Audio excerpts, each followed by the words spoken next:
Okay, Leila, so you've just done your presentation. Can you tell us what your presentation was about? It was about what we would like to change about the internet in the future and what we would like to learn about it. What would you like to change about the internet? We'd like fewer sites to be banned because at the moment it's sort of over the top.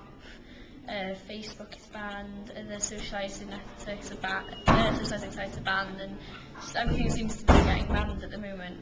There's one thing you picked up in your interview, in your presentation, was about schools, your school, other schools within Wales or within Britain, that they do block a lot of sites that would be useful for you as young people to do homework, coursework and so on.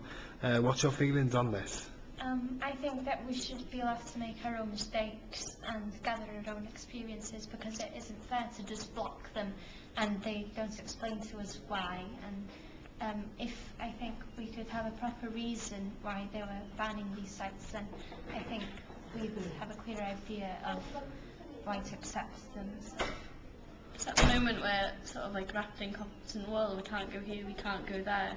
And for example, it's gone over the top completely. Doing the slideshows for today, we were trying to Google, on Google Images, we were trying to get the Vivo logo, but even that was restricted, so I just think it's gone a bit over the top.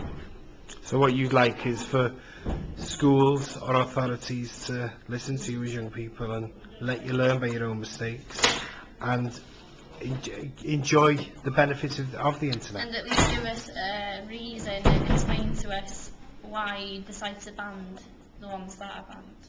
Okay? Anything else you'd like to say? Get Facebook back. No, diolch yn fawr merched.